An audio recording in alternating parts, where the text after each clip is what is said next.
Hare Krishna, Krishna Krishna, Hare Hare, Hare Rama, Rama Rama, Hare Hare. Hare Krishna. Hare Krishna. Thank you, Anupam. Hare Krishna Maharaj. Dandavat Param. Danda. Shall we start? Hare Krishna, Dandavat Params Maharaj. Danda. Hare Krishna.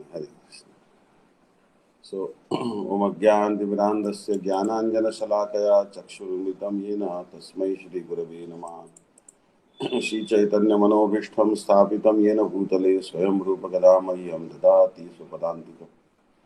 First of all, offer my millions of obeisances to Lotus feet of Asmati Guru Pad Padma, Vitala Prashtajat Guru Shishya Bhaktivedanta Narayan Goswami Maharaj, at the Lotus feet of Srila Vishwanath Thakur Pad, Kirendi Swami Shishya Bhaktivedanta Dandi Maharaj, Naminishta Santosh Aniruddhas Prabhuji, and all the Vaishnavas and Vaishnavas who are gathered here, please accept my humble obeisances. So we are discussing Madhurya kadambini, page number 36. In English language, you can see here, I have the book here, the Madhurya kadambini, English book I have. So, hence, they were not authorized, they were not authored by any man. So, Gurudev is talking about the Vedas and Bhagavatam, because they emanated from the exhalation of Bhagavan. So, here Gurudev is telling that Rigved, Yajurved, Samved, Atharvaved, the classic Vedic histories, Mahabharata and Ramayana, and the 18 Puranas headed by Srimad Bhagavatam are all the exhalation of the all-pervading Parabrahma. In other words, they have been manifested from his breath. Hence, they were not authored by any man. Because they emanated from the exhalation of Bhagavan, they are called Apaurushaya Shastra. Such literatures are called Shabda Praman, and through them, complete knowledge of the inherently substantial nature of Paratattva Vastu, the truly abiding reality, Parabrahma Bhagavan, can be obtained. So you see that this is Apaurushaya Shastra. Today I was listening to Gurudev's lecture. Gurudev was telling about different religions. He was telling that what is Christianity? Christianity, Jesus Christ came like Shakti Avesh Avatar. Teacher, is a great teacher. Muhammad came in Islam, is a great teacher. And different incarnations appeared in India. And among them, Chaitanya Mahaprabhu, very merciful, he gave the highest knowledge. So, we follow the Shabda Praman, the holy text like Srimad Bhagavatam, which are the exhalations of Bhagavan, Shri Krishna. In the present age, Buddhism, atheism and materialism and numerous disparate doctrines devoid of spiritual reality remain in vogue throughout the world. So you see that Buddhism is quite prominent in India. Like a lot of people, they are still following Buddhism, and different organizations are there, they follow Buddhism. Then atheism is also there. Gurudev once he told, atheist means theist, but doesn't want to believe. Materialism also rampant.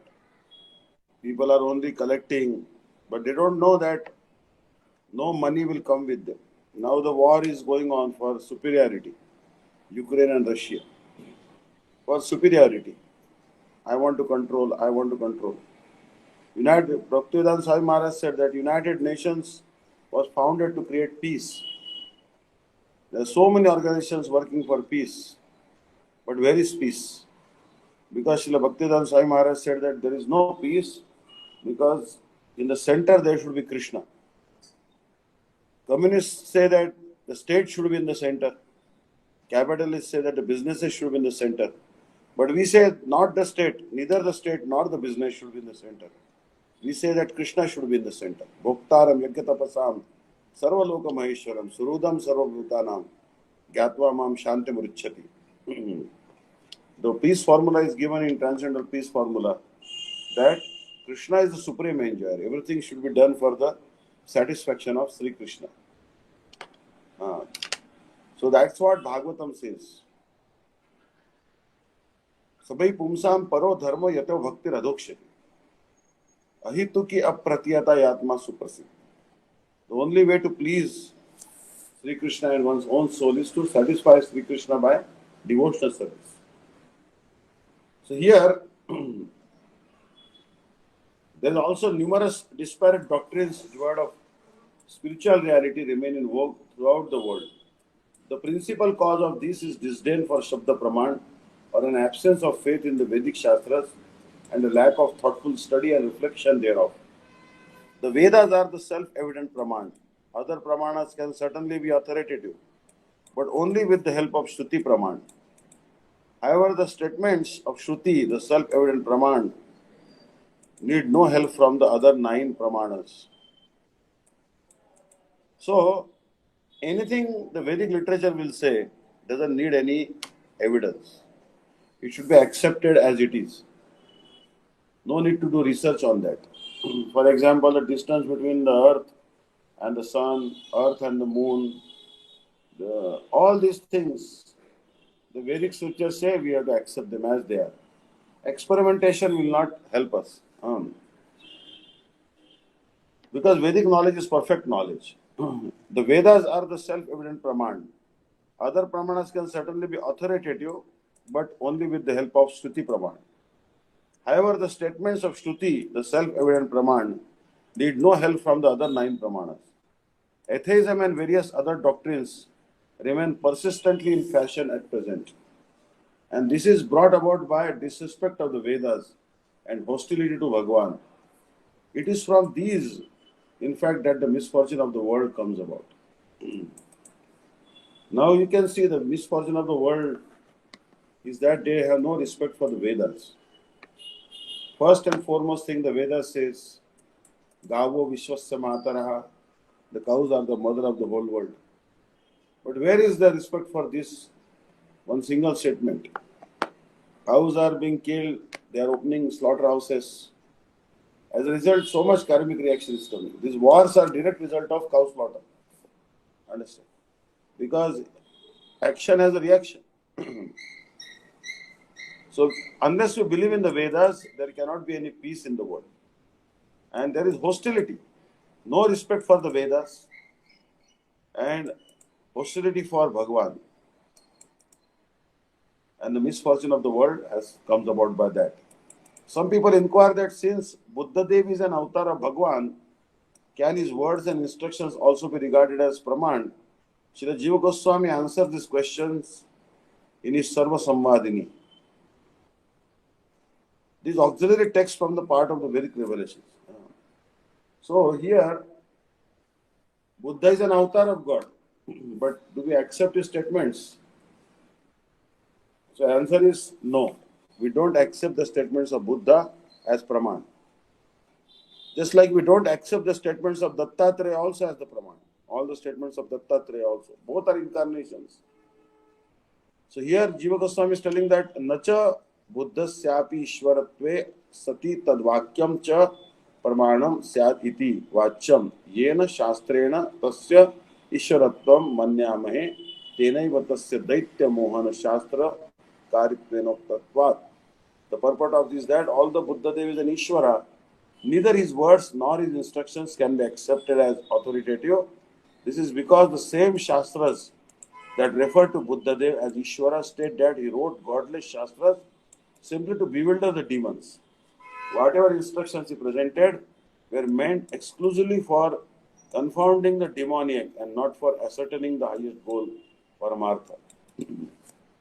So he is Bhagavan, but he wrote the scriptures to confuse the demons, to misguide them, to confound them.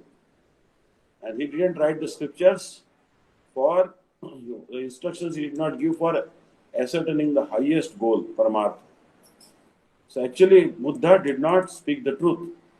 Although he knew the truth, because he is Bhagavan, he didn't speak the truth. Because he wanted to bewilder the demons. Like Shankaracharya is Shiva himself. He knows all the truth. Shankara Sakshat. But Shankaracharya didn't speak the truth. Actually told a blatant lie. So therefore the words of Shankaracharya, most of the words of Shankaracharya are not acceptable. But some words are indeed acceptable, like Bhaja Govindam, Bhaja Govindam. Bhaja Govindam, Bhaja Govindam, Bhaja Govindam, Mudamate, Samprapte, Sannite Kale, Nahi Nahi Rakshate Dukrin Karane. When Shankaracharya was walking on the bank of the Ganges river, he saw an old man studying the prefixes and suffixes of the grammar. He felt great compassion for the old man. Say, my dear friend, you may die any moment. Why you are studying the suffixes, prefixes, vibhakti, pratyay of the Sanskrit? Now just chant Govinda's name. You may die any moment. Like today, I saw one lecture of Gurudev on YouTube. Gurudev was speaking in ISKCON Tobacco Temple, New Jersey Temple. I think it's a Gauranitai temple, and he was giving a class. And there, Srila Gurudev was telling that Bhaktivedanta Swami Maharaj, Srila Bhaktivedanta Swami Maharaj wrote so many books. And Chaitanya Mahaprabhu also said, Param Vijayate Shri Krishna Sankirtanam. But then, why we don't think that the books of Srila Bhaktivedanta Swami Maharaj or Srila Bhakti Pragyan Keshav Goswami Maharaj or Bhaktivinoda Thakur are the best of the education? Why we join the atheistic universities? What more can Harvard, Cambridge, Carnegie Mellon and Washington University teach us? They cannot teach us anything. Can they teach us more than what Bhaktivinoda Thakur can teach us? More than Chaitanya Mahaprabhu? Never and never. So, all these universities are slaughterhouses, atheistic universities. As soon as a student enters there, he starts challenging the existence of God. And by the time he has graduated from that institute, he is a perfect atheist. That is why at the beginning of this sacred text, Srila Vishwanath Thakur establishes the forthcoming subjects of discussion on the basis of Shruti, the best of all Shabda Pramana. So best of the Shabda Pramana is Shruti, the Vedas. Understand? With the words Brahma Pucham Pratishtha, the Taittiriya Upanishad presents the bliss-laden Supreme Personality of Godhead, Paramananda Purush, as the shelter or basis of Brahma, using the metaphor of his tail, Pucham. In this way, the Shrutis have ascertained the excellence of Bhagavan, who is ontologically done with Rasa-laden Swarup over Brahma. So who is that Rasa Tattva? Now Srila Gurudev in that lecture also was making a point that Bhakti was done by Prahlad, Dhruva and so many other devotees. But they did not give Bhakti Rasa, mellows of devotional service, which Rupa Goswami gave us. So, Krishna is Rasa Tattva, Raso Vaisa. So that Rasa Tattva is Swayam Bhagavan, Vrajanandan, Shri Sham Sundar. Srimad Bhagavatam, the crown jewel among all the Shabda Praman states. Mallanam Ashanir, Nranam Naravaraha, Sridam Smaro Murtiman, Gopanam Swajano Asatam Chitibhujam, Shasta Sapitro Shishu, Mrutyur Bhojapate Virad Avidusham, Tattvam Param Yoginam, Vrishninam Paradeviti Vidito, Rangam Gata Sagraja. When Bhagavan Shri Krishna entered Kamsa's royal arena along with Shri Baladev, Kamsa's most powerful wrestlers headed by Chanur and Mushtik sized him up as possessing a body more unyielding than a lightning bolt. So you can see how strong was Krishna. Although he is like a tender baby for Yashoda and for Radharani, but for the wrestlers he was like a thunderbolt, lightning bolt. This is Veera Rasa, the mood of chivalry. Ordinary men saw him as the gem of mankind, the damsels. And a lot of people today also, they think Krishna is an ideal person or great spiritual master, not anything more than that. He is an ideal person, that's all. He is a human being, but an ideal human being, that's all. That is also okay, because that is the level. The damsels perceived him as Kamadev. So Krishna is the beautiful damsels who are present in the arena of Kamsa, Kamsa had invited Krishna and Balram for a bow sacrifice, Shiva Dhanusha Yaga. He had sent his Akrura, great devotee of Krishna, with a golden chariot that bring Krishna and Balram for this Shiva Dhanusha Yagya, means the bow sacrifice. But his aim and object was to kill Krishna. The coward people identified him as their own kind, Bandhu. There were so many, like Nanda Maharaj also came. Krishna and Balram came on the chariot. But Nanda and other Gopas and Krishna's friends like Subal, Dam, Vasudam, so Krishna, Brunga, Kokil, they came on the bullock carts behind that chariot of Krishna. They followed him.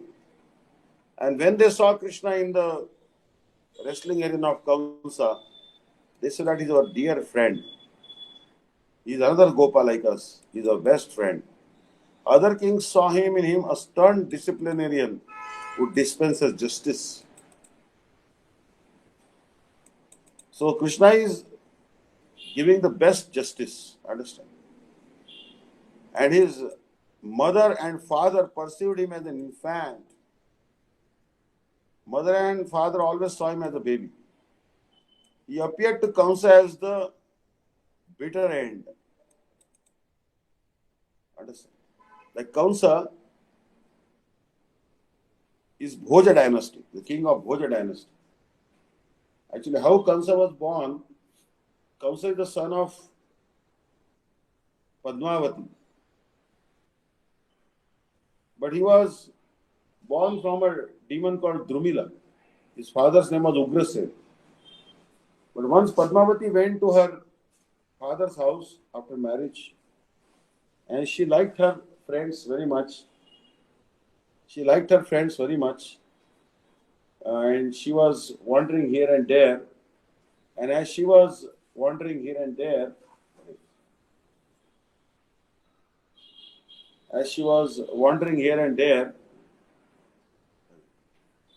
online class.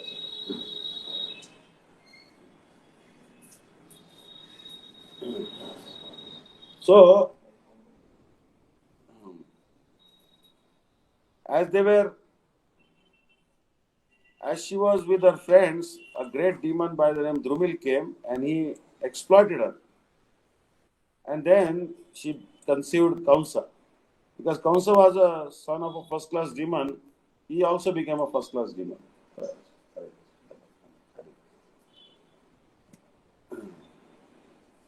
So, Kamsa also turned out to be a first-class demon. Understand? But Kamsa always saw his own death in Krishna. So Krishna is very kind, merciful, beautiful, charming. But you see that he appeared like a death. He appeared like death for Kamsa. And to the ignorant as the universal form. So there are a lot of people in this world. In Bhagavad Gita also it is told, Ekatvena Prutatvena Bahuda Vishwatam Mukham. There are some persons who see Krishna in the universal form. Like Srila Bhakti Rakshak Siddhar Maharaj once was walking and he was chanting the 11th chapter of Bhagavad Gita. In the 11th chapter of Bhagavad Gita, the mention of universal form of Krishna comes. As he was reciting the verses pertaining to universal form of Krishna in the 11th chapter, really the universal form of Krishna manifested before his eyes. Very tall, his head touching the sky, thousands of heads. He didn't know what to do. He saw a lake nearby. He thought there are some lotuses growing in the lake. Let me go and pluck those lotuses and offer at the lotus feet of universal form, Vishwarup. So he jumped in the lake, Bhakti Rakshak Siddhar Maharaj. He went to the center of the lake swimming. He was an expert swimmer.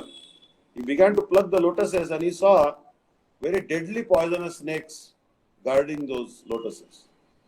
But today the snakes also realized that this particular personality, Srila Bhakti Rakshak Siddhar Maharaj, has come here for a very special reason. He wants to worship the Supreme Personality of Godhead in his universal form. So Paramatma in the heart of snakes also told them, don't bother him. And he, without fearlessly plucked the lotuses, he came to the shore, his clothes drenched with water, soaked with water, and he went to the lotus feet of Vishwarup, universal form of the Lord, offered those lotuses, and then the Vishwarup disappeared. Then he came to his senses, he saw that lotuses were there, lying there on the ground, and the form of the Lord as universal form had disappeared. He has written this is memory.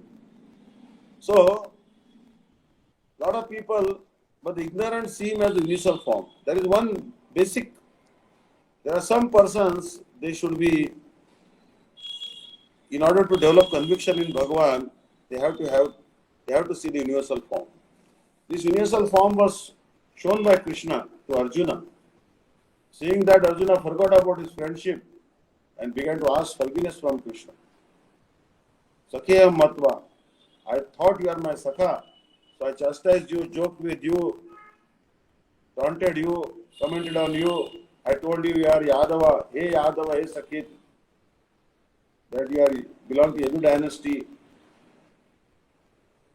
this and that, please forgive me. So, the ignorant saw him as the universal form, and to the yogis as the supreme truth. Yogi. The yogis, they see him as the supreme truth, Param Satya in the heart.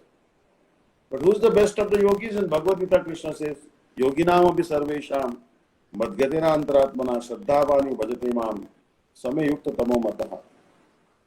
That best of the yogis is my devotee. And to the Yadavas as their supreme God. All the Yadavas saw him as their supreme God. Everyone present experienced Sri Krishna according to their own rasa, as the embodiment of anger for the wrestlers. So Shanur and Mushtik are trying to kill Krishna. So Krishna was angry with them. So they thought that this boy is so angry. He's like thunderbolt. What to speak of us? Instead of we killing him, this boy will kill us. Amazement for ordinary folk. All the people who had gathered there in the wrestling arena of Kamsa to watch the wrestling match, they were amazed. Amorous love for the damsels. All the damsels of the gopis had not come to Mathura. But there were some beautiful damsels of Mathura, they were watching this match. And they developed some amorous attraction for Krishna. Fraternity and comedy for the Sakhas. The Sakhas are joking. And in fact, after Krishna killed Kuala, that elephant, Chanur, Mushtik, Shal, Toshal, then all the Sakhas began to joke loudly. Hey, Krishna, you are showing your so much strength. So Subal and Siddham jumped in the wrestling arena. And Madhu Mangal also. And they went and they said, you now wrestle with us. And then Siddham started wrestling with Krishna. And then he defeated Krishna in the wrestling match. Although Krishna had killed so many wrestlers and even the elephant, but his Sakha, Siddham, defeated Krishna. Showing that I can be conquered only by love and affection, not by challenging mood. Gallantry for the notorious kings. The kings like Shishupal, Dantavakra, they all saw him as a very gallant hero. Nurturance and compassion for parents. Nanda Yashoda saw him with compassion. He is the object of our compassion. We have to maintain him. Fearfulness for Kamsa.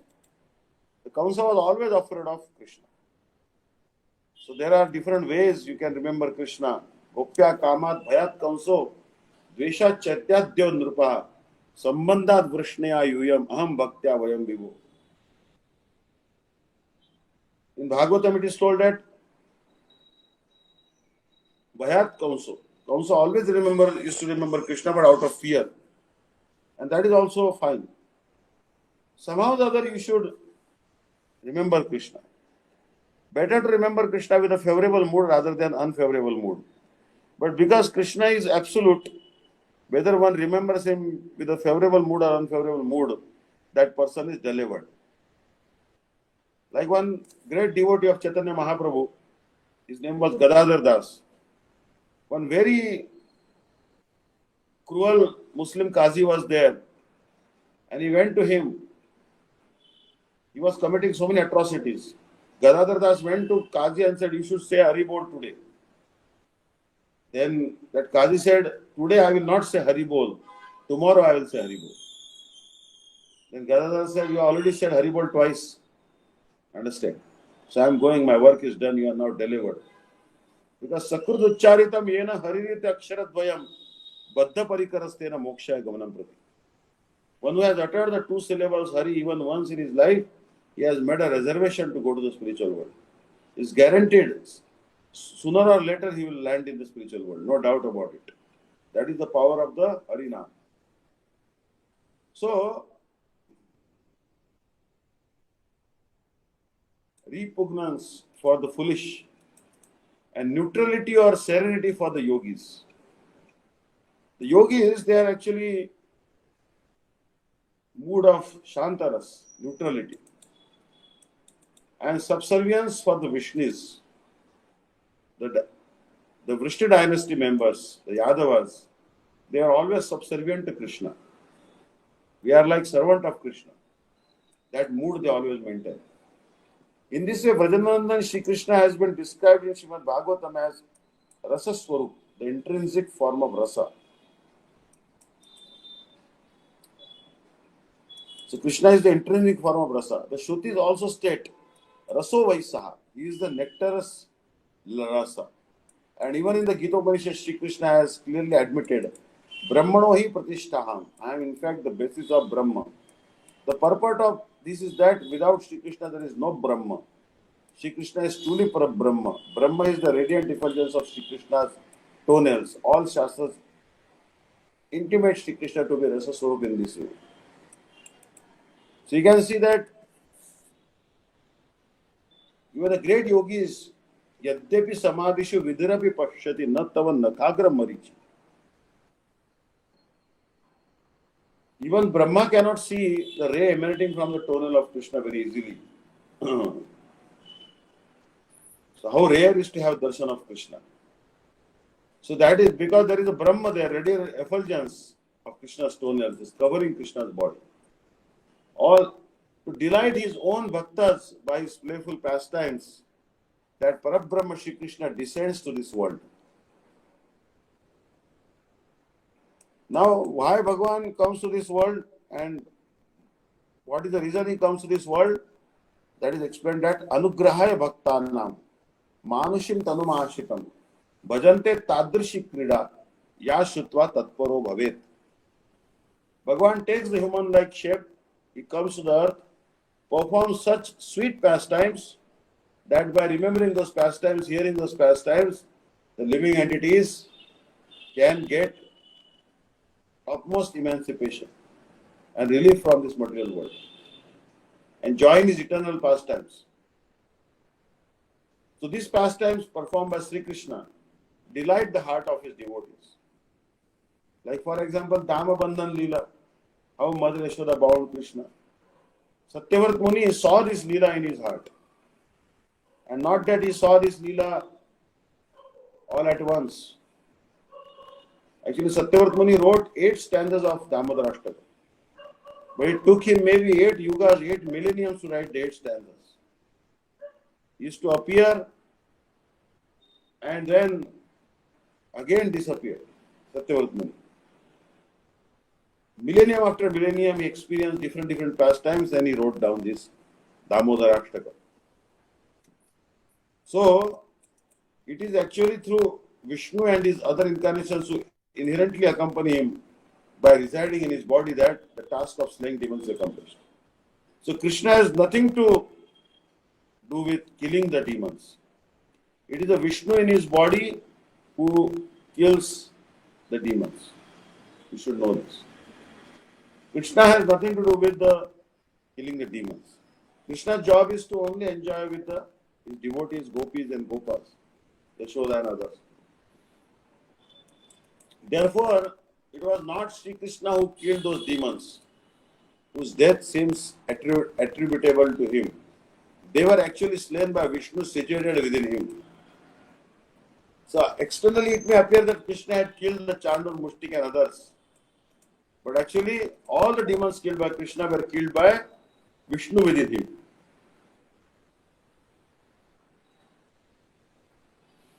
Shri Krishna is Akhila Rasamrita Sindhu, the ocean of all rasa. He has no connection with the slaying of demons. Shri Krishna descends to delight his bhaktas with his playful pastimes, to increase their transcendental bliss, while his manifest non-devotees do not recognize him and mistake him to be an ordinary man. So this is the verse 9:11. Sripad Avadut Maharaj used to say that. Remember this verse as 9:11.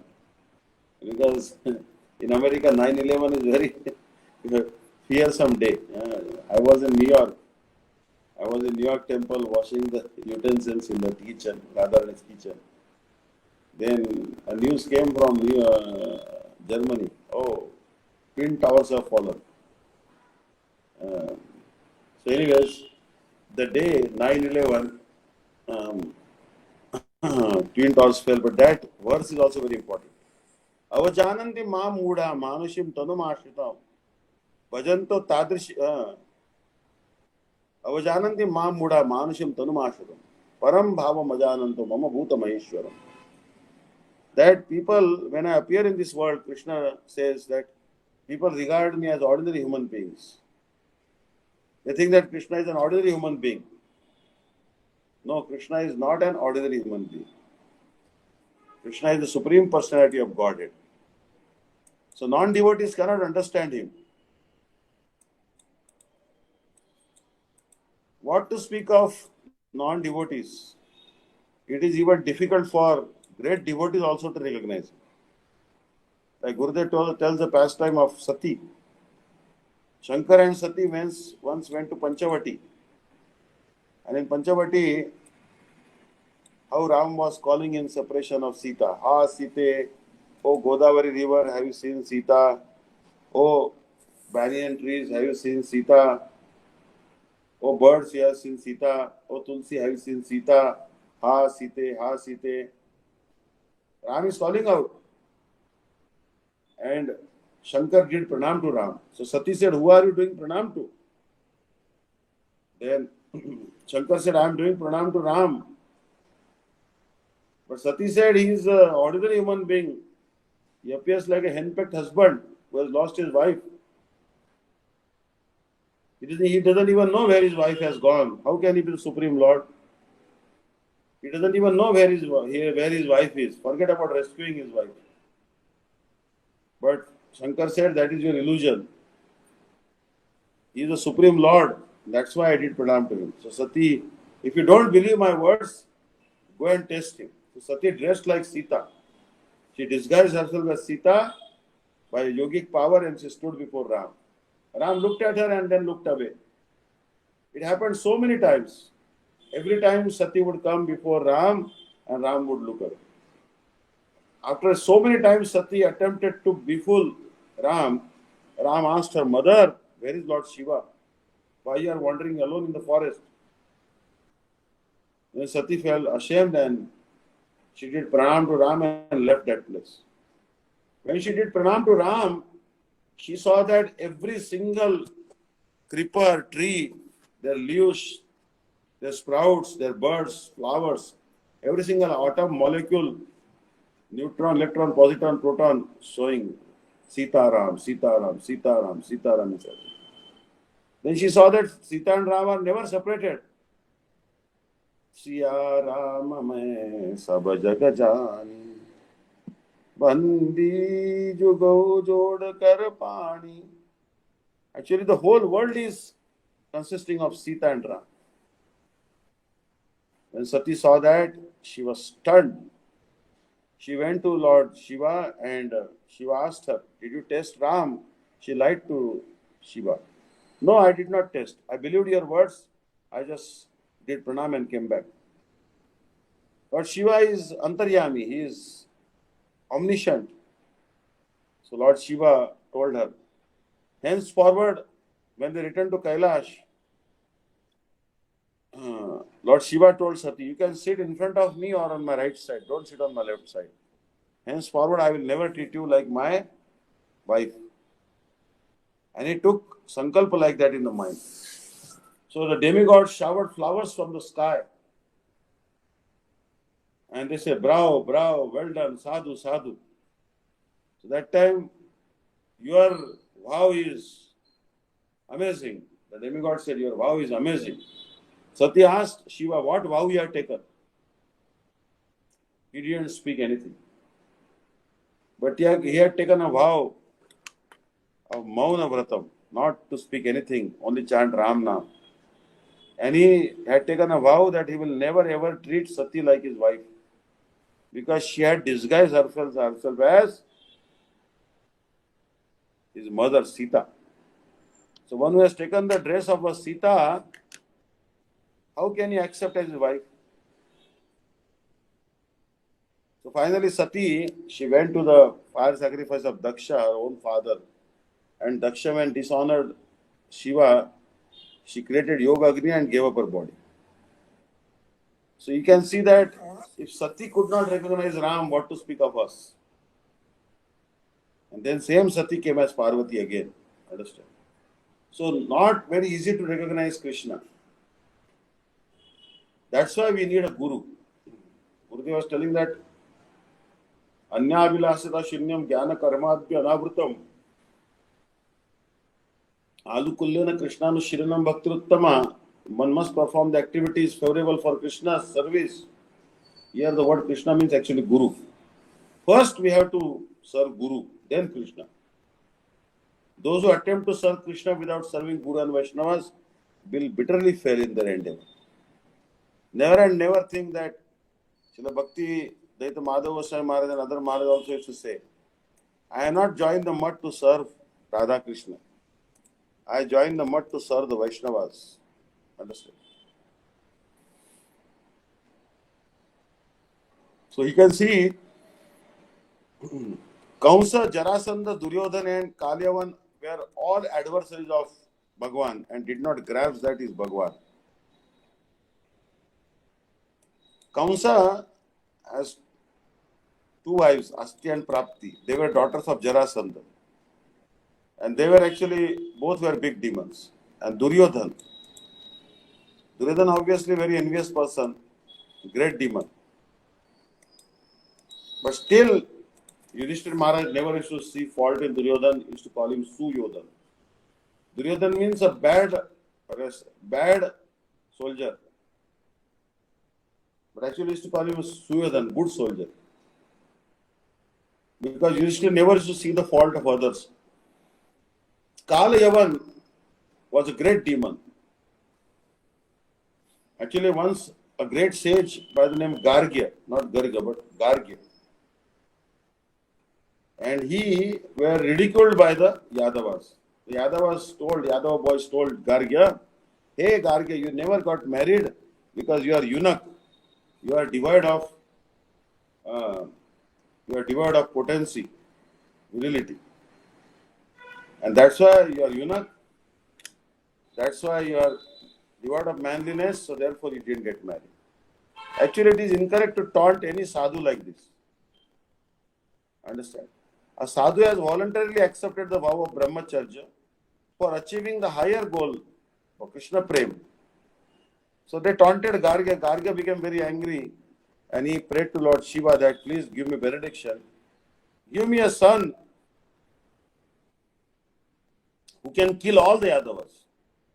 And Lord Shiva said, "I cannot give a benediction like that, but I can give a benediction that I will give you a son who will not be defeated by any of the Yadavas. No, for sure."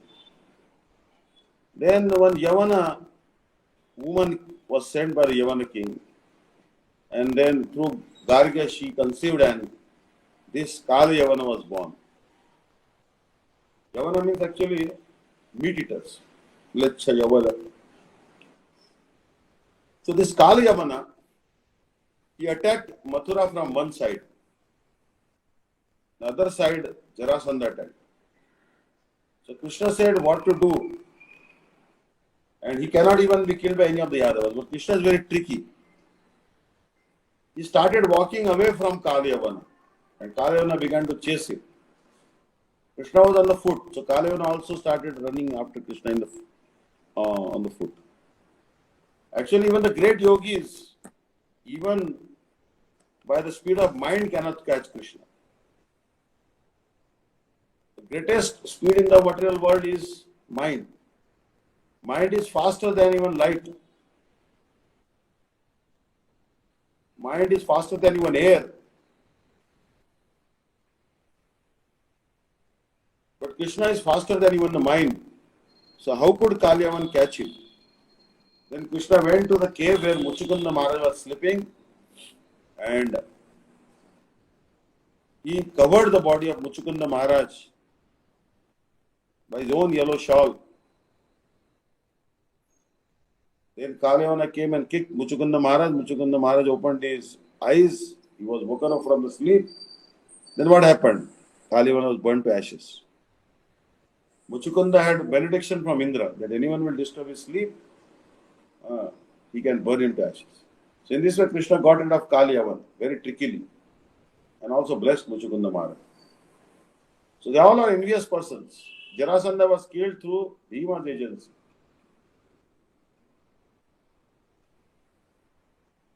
Krishna killed Kamsa, but actually, as told previously, Krishna did not kill Kamsa. Vishnu within him killed Kamsa. Or Krishna simply shed the head of Kamsa. He died out of fear. Understand?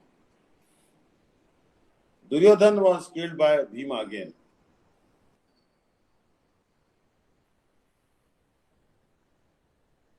Duryodhan wanted to make him prisoner. Duryodhan arranged Rajabhog for Krishna. So many preparations he made. But Krishna told Duryodhan that I don't take food in house of a person who doesn't love my devotees. You are the worst enemy of the greatest enemy of my devotees, Arjuna and Bhim.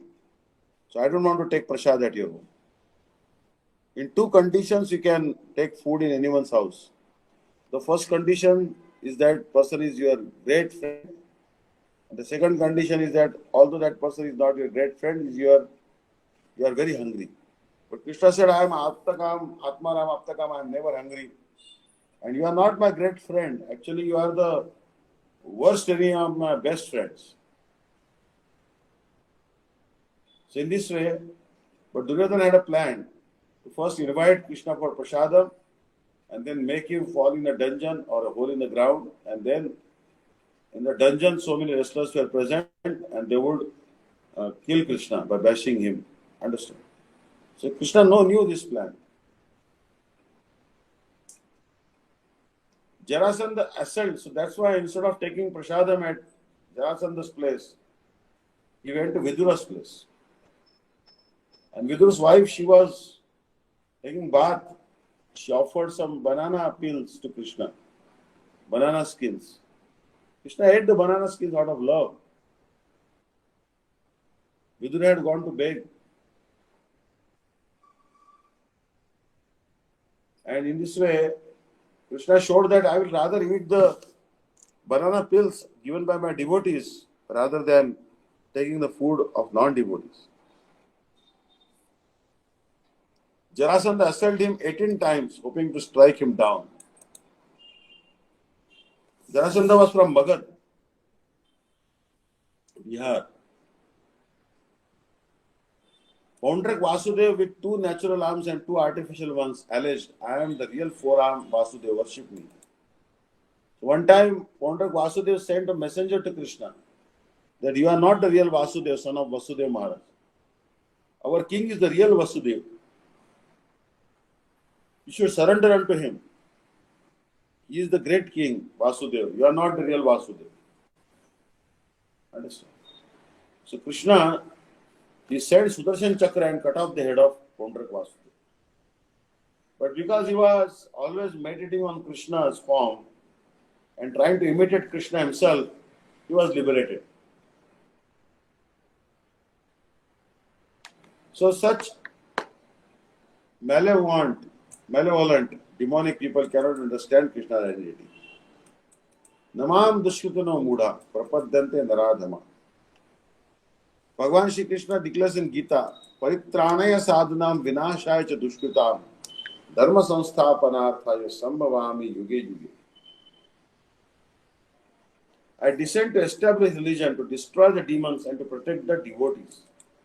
Nonetheless, the ultimate purpose of his advent is to delight his devotees, to taste rasa and to allow others to relish rasa.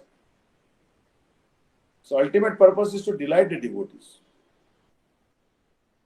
He wants to give happiness to your devotees and he wants to test the rasa. Because special love of the gopis he wants to test. He wants to test the love affection of Yashoda Nanda Maharaj. He wants to test the love and affection of the cows and cowherd boys. So that's why he comes. Not to kill these demons. The demons can be killed even by Mahavishnu and Garbhodaksha Vishnu. So surely descends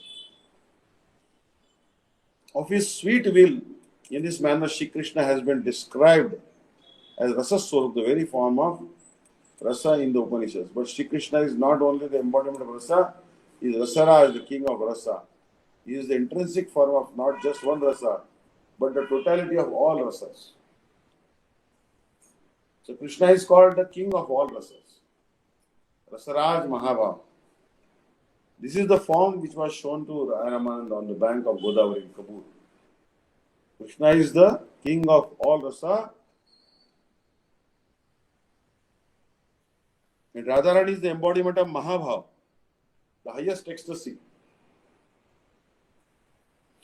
So Krishna is merciful, Radharani is more merciful. They were telling like this. The deity of Prema is the Shrungar Rasa Laden Vrajanandan Shyam Sundar Krishna, Radha Kanta. So this is also the topmost name of Krishna, Radha Kanta. Hey Krishna, Karuna Sindhu, Dina Bandho Jagatpate, Gopish Gopika Kanta, Radha Kanta Namaste. In this pranam mantra, each name is successively of higher nature. Hey Krishna, Krishna name is okay. Karuna Sindhu is okay. Ocean of mercy. Dina Bandho, friend of the downtrodden poor people. Jagatpate, Lord of the universe, that is also fine. Gopesha, the master of all the Gopal. Gopika Kanta, the beloved of the gopis, that is also fine. But when the devotee will address him as Radha Kanta, Namostate, oh, then Krishna cannot control himself. He tells the devotee, what you want, please tell me, I will give you that to you. Because you called me Radha Kanta. It's a very high name, Radha Kanta. Understand? Shungarasa Sarvasvam Shikipincha Vibhushanam Angikrat Narakaram Ashraya Pramadakam. The deity of Prema is the Shringar Rasa Laden Vrajanandan Shyam Sundar Radha Kanta. Jayadeva Goswami also says, Sakhi Shyam Sundar is Shringar personified. It is for this reason that writers of Rasa Shastra says, Rasaha Shringara Namayam Shamalaha Krishna Daivataha. The hue of transcendental amber Shringari is Shama, the complexion of a fresh monsoon cloud. There is the amorous mellow is Shama, the blackish in color. So Shri Krishna is its deity. Like many times they ask why Krishna is black.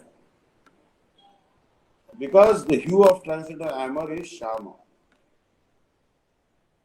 like the fresh rain cloud. Nava Nirada Nindita Kanti Dharam. Rasa Sagara Nagara Bhupa Varam Shuva Vankima Charu Shikhanda Shikam Bhaja Krishna Ridhim Braja Rajasuta. Great ancient poet has described that Nava Nirada Nindita Kanti Dharam. That Krishna's bodily complexion is bluish in color rebukes the complexion of a fresh rain cloud. Ambudaja Nendra Nila Nindi Kanti Dambara Kunku Moddad Arka Vidyad Amsha Divya Dambara. Same thing as we know. Navajadhara Varanam. Krishna's complexion is always described as the fresh and light. Navajadhara Varanam Champakot Bhasi Karanam. Vikasindana Nasam Visfuran Mandahasam. So Krishna is black in color because the black color is the color of amorous love.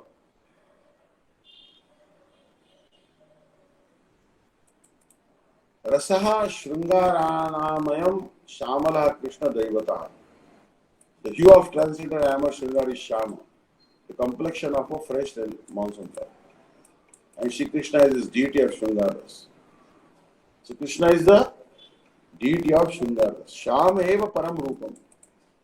Krishna is called Shama Sundar. Shama Sundar Shikhanda Shikhar.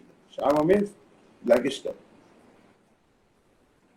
It is established by Shruti, Smriti and so on that just as Bhagavan Shri Krishna chooses to descend in the dynasty of the Yadus and Bhagavan Shri Ram in the dynasty of Raghus, so Bhagavan also manifests within his bhaktas hearing, vision and mind, intellect and so on. Therefore the devotees can identify him as Bhagavan while the non-devotees certainly regard him as an ordinary man. So just like Bhagavan Shri Krishna appears in the Yadav dynasty, Ramchandra appears in Kakustha or Kakutha dynasty, in the Raghu dynasty. So like that, Bhagavan also appears in the Bhakta's hearing. When we are chanting or hearing Harikatha, Bhagavan is present in that hearing and chanting. Therefore, the devotees can identify him as Bhagavan, while the non-devotees certainly regard him as an ordinary man. Atah Shri Krishna Namadi Namavet Grahya Mindriyai Sevan Mukhe Jivvado Swayameva Suratyada. Therefore, the transcendental name, form, qualities and pastimes of Sri Krishna cannot be pursued with the gross material senses. They automatically manifest themselves on the tongue and other senses of one in whose heart an eagerness has awakened for the transcendental service of the Lord. Hare Krishna. Vanchakalpatarvesya kripa sindhuvesya patnanam pavanebhyo vaishnavibhyo namo namaha. So anyone has any questions, please ask. Hare Krishna, Hare Krishna.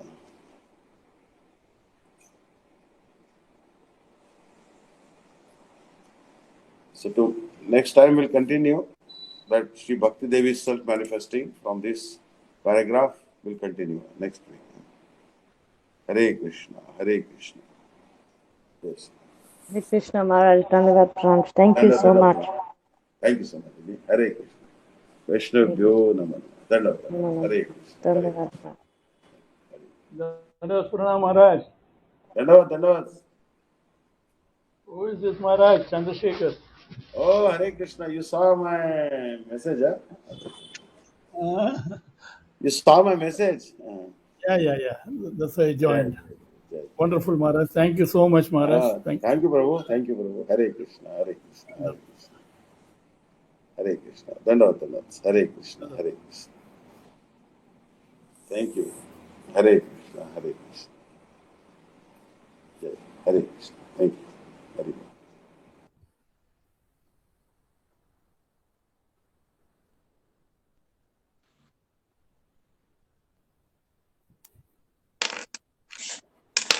Hare Krishna, dear devotee. Thank you for joining today. So now we'll finish off with Jai Divani Anuprabhu. Hare Krishna, Shri Shri Guru Gauranga Gandharvika Giridhari Radha Vinod Bihari Ji Ki Jai. Nitilya Pravishtam Vishnu Pad Ashtotara Sata Shri Srimad Bhakti Vedanta Narayan Goswami Maharaj Ki Jai. Nitilya Pravishtam Vishnu Pad Ashtotara Sata Shri Srimad Bhakti Vedanta Vaman Goswami Maharaj Ki Jai. Nitilya Pravishtam Vishnu Pad Ashtotara Sata Shri Srimad Bhakti Vedanta Swami Maharaj Ki Jai. Nitilya Pravishtam Vishnu Pad Ashtotara Sata Shri Srimad Bhakti Pragan Keshava Goswami Maharaj Ki Jai. Nitilya Pravishtam Vishnu Pad Ashtotara Sata Shri Srila Bhakti Santan Saraswati Goswami Prabhupada Ki Jai. Nitilya Pravishta Parama Bhagavat Pravara Shri Srila Gauri Kishore Das Babaji Maharaj Ki Jai. Nitilya Pravishta Shri Srila Sachidanandan Bhakti Vinod Thakur Ki Jai. Nitilya Pravishta Vaishnava Sarva Bhoma Shri Srila Jagannath Das Babaji Maharaj Ki Jai.